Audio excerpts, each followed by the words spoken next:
Science की सबसे बड़ी मिस्ट्री टाइमलाइन। आखिर ये टाइमलाइंस क्या होती हैं और इन टाइमलाइंस की जरूरत ही क्यों पड़ती है, ये कैसे बनती हैं, ये हमारे यूनिवर्स में कैसे असर करती हैं। इसे जानने से पहले हम ये जान लेते हैं कि ये टाइमलाइंस की अहमियत क्या है और ये टाइमलाइंस क्यों बनती हैं। अब आप सपोज कीजिए कि रॉक के पास टाइम मशीन आ गई। अब रॉक इस टाइम मशीन का यूज करके पास में चला जाता है जहाँ रॉक के फादर पैदा हुए थे। इससे भी पहले जब रॉक के ग्रैंडफादर छोटे थे, तब जब रॉक अपने ग्रैंडफादर से मिलता है तब रॉक इन्हें गोली मार देता है। तरफ से सपोज कीजिए, क्योंकि इट्स नॉट अ रियलिटी और कौन अपने ग्रैंडफादर का मर्डर करेगा। सबको अपने ग्रैंड पेरेंट्स प्यारे होते हैं, लेकिन सिर्फ इमेजिन करिए रॉक ने अपने ग्रैंडफादर का मर्डर कर दिया। रॉक के फादर इस दुनिया में नहीं आए। मतलब इस वक्त की बात कर रहा हूँ मैं जब रॉक के ग्रैंडफादर एक बच्चे थे। अब ग्रैंडफादर नहीं है तो रॉक के फादर भी नहीं है। अब जब रॉक के फादर भी नहीं है तो रॉक भी नहीं होगा। तो अगर मान लो कि अब रॉक ही नहीं है तो रॉक टाइम मशीन में जाएगा कैसे। अब रॉक टाइम मशीन का यूज करके पास में गया ही नहीं तो रॉक के ग्रैंडफादर का मर्डर नहीं हुआ। जब रॉक के ग्रैंडफादर जिंदा है तो रॉक के पापा भी जिंदा है, और अगर अब रॉक के पापा जिंदा है तब रॉक भी जिंदा होगा। पर रॉक के पास अब फिर टाइम मशीन आ जाती है। फिर रॉक पास में जाता है, फिर रॉक अपने ग्रैंडफादर को मार देता है। फिर रॉक के पापा नहीं है, और अगर रॉक के पापा नहीं है तो रॉक भी नहीं है। ये लूप चलता रहता है। इसी को ही बोलते हैं ग्रैंडफादर पैराडॉक्स। अब इसकी प्रॉब्लम्स के सोल्यूशन पर फोकस करते हैं। सोल्यूशन नंबर 1, कुछ साइंटिस्ट का ये मानना है कि पास में टाइम ट्रेवल पॉसिबल ही नहीं है। मतलब हम ह्यूमंस पास में नहीं जा सकते हैं, तो अपने ग्रैंडफादर को मारने का सवाल ही पैदा नहीं होता। सोल्यूशन नंबर 2, कुछ साइंटिस्ट ये मानते हैं अगर माने कि रॉक पास में भी चला जाता है तो कुछ ना कुछ ऐसा जरूर होगा जिसकी वजह से रॉक अपने ग्रैंडफादर को मार ही नहीं पाएगा। बट इस प्रॉब्लम का थर्ड सोल्यूशन है, वो नंबर 3 सोल्यूशन लॉजिकल है। ये सोल्यूशन है मल्टीपल यूनिवर्स का, यानी कि सोल्यूशन है टाइमलाइंस का। मतलब जब रॉक टाइम ट्रेवल करके पास में जाता है तब वो असल में वो रियलिटी नहीं है जिसमें वो जिंदगी गुजार रहा है। अगर रॉक पास में जाकर अपने ग्रैंडफादर को मार भी देता है तो इसका असर इसकी रियलिटी तक ही होगा जिसमें ग्रैंडफादर है। मतलब रॉक के ग्रैंडफादर की रियलिटी का कोई भी इम्पैक्ट रॉक की रियलिटी में नहीं पड़ेगा। हकीकत में दे आर 2 पैरेलल रियलिटीज। जब रॉक अपने ग्रैंडफादर को शूट कर लेगा तो उधर से ही 2 अलग अलग रियलिटीज बन जाएंगी, यानी कि अलग अलग टाइमलाइंस बन जाएंगी। रॉक का ग्रैंडफादर या तो मरेगा या जिंदा रहेगा एक ही टाइम पर। इसको हम कनेक्ट करते हैं क्वांटम सुपरपोजिशन से। मतलब कि क्वांटम लेवल पर ये थियरी लॉजिकल बन जाती है। क्वांटम वर्ल्ड में एक पार्टिकल 2 अलग स्टेट्स में एक ही टाइम पर रहता है। फॉर एग्जांपल, जब आप कॉइन टॉस करते हैं तो वो हेड आएगा या टेल, पर जब वो कॉइन फ्लिप होता है तो हेड और टेल एक ही वक्त में रहते हैं। जब तक वो कॉइन्स घूमना ना बंद कर दे तब तक हम ये नहीं कह सकते कि वो हेड है या टेल। इसी को बोलते हैं क्वांटम सुपर पार्टिकल्स। अब ये जो क्वांटम सुपर पोजिशन है ये तो क्वांटम लेवल तक तो प्रूफ हो गई है, बट अभी हमारे जो नॉर्मल फिजिक्स के लॉस हैं वो इस थ्योरी से बिल्कुल इनकार करते हैं। अगर कंक्लूड करें तो ग्रैंडफादर पैराडॉक्स का एक सोल्यूशन हो सकता है टाइमलाइंस का। अब हम बढ़ते हैं अपने मेन टॉपिक टाइमलाइंस पर। क्या आपने कभी कोई गलती की है जिसे आप चाहते हैं कि आप पूर्ववत कर सके? पिछली गलतियों को सुधारना एक कारण है कि हम समय यात्रा की अवधारणा को इतना आकर्षक पाते हैं। जैसा कि अक्सर विज्ञान कथा में दिखाया गया है, टाइम मशीन के साथ अब कुछ भी स्थायी नहीं है। आप हमेशा वापस जा सकते हैं और इसे बदल सकते हैं। लेकिन क्या हमारे ब्रह्मांड में समय यात्रा वास्तव में संभव है? नई टैब में खुलती है या यह सिर्फ विज्ञान कथा है? समय और कार्य कारण की हमारी आधुनिक समझ सामान्य सापेक्षता से आती है। सैद्धांतिक भौतिक विज्ञानी एल्बर्ट आइंस्टीन का सिद्धांत अंतरिक्ष और समय को एक एकल इकाई स्पेस टाइम में जोड़ता है, और किसी भी अन्य स्थापित सिद्धांत से बेजोड़ स्तर पर वे दोनों कैसे काम करते हैं इसका एक उल्लेखनीय जटिल विवरण प्रदान करता है। यह सिद्धांत 100 से अधिक वर्षों से अस्तित्व में है और अत्यधिक उच्च परिशुद्धता के लिए प्रयोगात्मक रूप से सत्यापित किया गया है। इसलिए भौतिक विज्ञानी काफी हद तक निश्चित हैं कि यह हमारे ब्रह्मांड की कारण संरचना का सटीक विवरण प्रदान करता है। दशकों से भौतिक विज्ञानी यह पता लगाने के लिए सामान्य सापेक्षता का उपयोग करने की कोशिश कर रहे हैं कि क्या समय यात्रा संभव है। नए टैब में खुलता है। यह पता चला है कि आप उन समीकरणों को लिख सकते हैं जो समय यात्रा का वर्णन करते हैं और पूरी तरह से संगत और सापेक्षता के अनुरूप हैं। लेकिन भौतिकी गणित नहीं है और समीकरण निरर्थक हैं यदि वे वास्तविकता में किसी भी चीज से मेल नहीं खाते हैं। समय यात्रा के खिलाफ तर्क। 2 मुख्य मुद्दे हैं जो हमें लगता है कि ये समीकरण अवास्तविक हो सकते हैं। पहला मुद्दा एक व्यवहारिक है। टाइम मशीन बनाने के लिए विदेशी पदार्थ नए टैब में खुलता है की आवश्यकता होती है, जो कि नकारात्मक ऊर्जा के साथ है। हम अपने दैनिक जीवन में जो कुछ भी देखते हैं उसमें सकारात्मक ऊर्जा होती है। नकारात्मक ऊर्जा वाला पदार्थ कोई ऐसी चीज नहीं है जिसे आप बस इधर उधर पड़े हुए पा सकते हैं। क्वांटम यांत्रिकी से हम जानते हैं कि ऐसा पदार्थ सैद्धांतिक रूप से बनाया जा सकता है।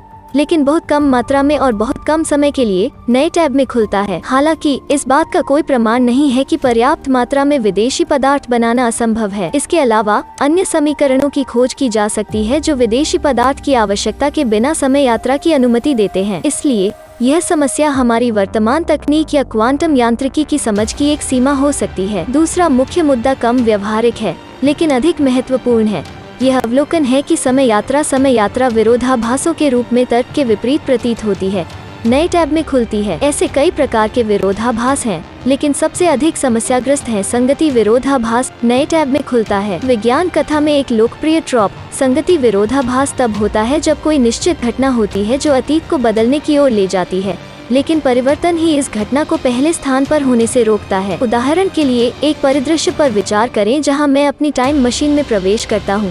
इसका उपयोग 5 मिनट के समय में वापस जाने के लिए करता हूं, और जैसे ही मैं अतीत में जाता हूं, मशीन को नष्ट कर देता हूं। अब जबकि मैंने टाइम मशीन को नष्ट कर दिया है, मेरे लिए इसे 5 मिनट बाद उपयोग करना असंभव होगा। लेकिन अगर मैं टाइम मशीन का उपयोग नहीं कर सकता तो मैं समय में वापस नहीं जा सकता और इसे नष्ट नहीं कर सकता। इसलिए यह नष्ट नहीं होता है, इसलिए मैं समय में वापस जा सकता हूं और इसे नष्ट कर सकता हूं। दूसरे शब्दों में, टाइम मशीन नष्ट हो जाती है अगर और केवल अगर इसे नष्ट नहीं किया जाता है। चूंकि इसे एक साथ नष्ट और नष्ट नहीं किया जा सकता है, इसलिए यह परिदृश्य असंगत और विरोधाभासी है। विरोधाभासों को खत्म करना। विज्ञान कथा में एक आम गलत धारणा है कि विरोधाभास बनाया जा सकता है।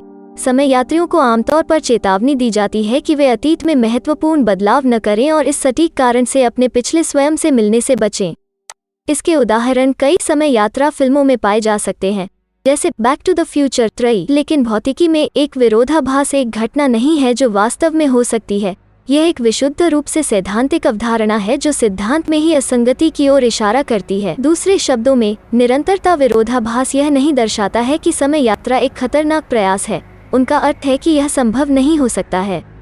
यह सैद्धांतिक भौतिक विज्ञानी स्टीफन हॉकिंग के लिए अपने कालक्रम संरक्षण अनुमान नए टैब में खुलता है तैयार करने के लिए प्रेरणाओं में से एक था, जिसमें कहा गया है कि समय यात्रा असंभव होनी चाहिए। हालांकि यह अनुमान अब तक अप्रमाणित है।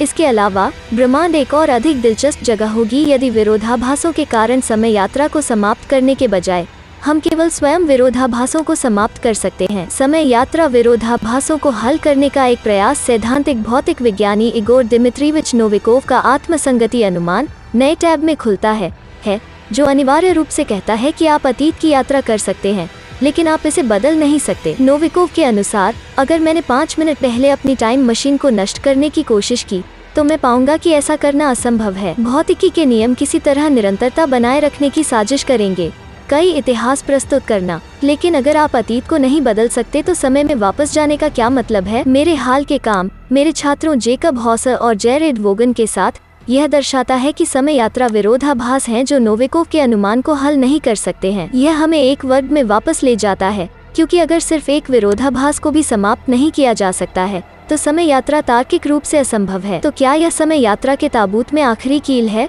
काफी नहीं। हमने दिखाया कि कई इतिहास नए टैब में खुलता है, या अधिक परिचित शब्दों में, समानांतर समयरेखा की अनुमति उन विरोधाभासों को हल कर सकती है जो नोविकोव का अनुमान नहीं कर सकता। वास्तव में यह आपके द्वारा फेंके गए किसी भी विरोधाभास को हल कर सकता है। विचार बहुत सरल है। जब मैं टाइम मशीन से बाहर निकलता हूँ तो मैं एक अलग टाइमलाइन में बाहर निकलता हूँ। उस समयरेखा में मैं जो कुछ भी चाहता हूँ टाइम मशीन को नष्ट करने सहित मूल समयरेखा में कुछ भी बदले बिना मैं कर सकता हूँ। चूँकि मैं मूल समयरेखा में टाइम मशीन को नष्ट नहीं कर सकता, जिसका उपयोग मैं वास्तव में समय में वापस यात्रा करने के लिए करता था, कोई विरोधाभास नहीं है। पिछले 3 वर्षों से समय यात्रा विरोधाभासों पर काम करने के बाद नए टैब में खुलता है। मैं तेजी से आश्वस्त हो गया हूँ कि समय यात्रा संभव हो सकती है, लेकिन केवल तभी जब हमारा ब्रह्मांड कई इतिहासों को सह अस्तित्व की अनुमति दे सके। तो कर सकते हैं। क्वांटम यांत्रिकी निश्चित रूप से ऐसा प्रतीत होता है, कम से कम यदि आप एवरेट की कई दुनिया व्याख्या नए टैब में खुलते हैं की सदस्यता लेते हैं, जहां एक इतिहास कई इतिहासों में विभाजित हो सकता है। प्रत्येक संभावित माप परिणाम के लिए, उदाहरण के लिए, चाहे श्रोडिंगर की बिल्ली नए टैब में खुलती है, जीवित है या मृत, या मैं अतीत में आया था या नहीं। लेकिन ये सिर्फ अटकलें हैं। मेरे छात्र और मैं वर्तमान में कई इतिहास के साथ समय यात्रा के एक ठोस सिद्धांत को खोजने पर काम कर रहे हैं जो सामान्य सापेक्षता के साथ पूरी तरह से संगत है। बेशक अगर हम इस तरह के एक सिद्धांत को खोजने का प्रबंधन करते हैं तो यह साबित करने के लिए पर्याप्त नहीं होगा कि समय यात्रा संभव है, लेकिन कम से कम इसका मतलब यह होगा कि निरंतरता विरोधाभासों से समय यात्रा से इनकार नहीं किया जाता है। साइंस फिक्शन में टाइम ट्रेवल और समानांतर टाइमलाइन लगभग हमेशा साथ साथ चलते हैं, लेकिन अब हमारे पास इस बात का सबूत है कि उन्हें वास्तविक विज्ञान में भी साथ साथ चलना चाहिए। सामान्य सापेक्षता और क्वांटम यांत्रिकी हमें बताते हैं कि समय यात्रा संभव हो सकती है, लेकिन यदि ऐसा है तो कई इतिहास भी संभव होने चाहिए।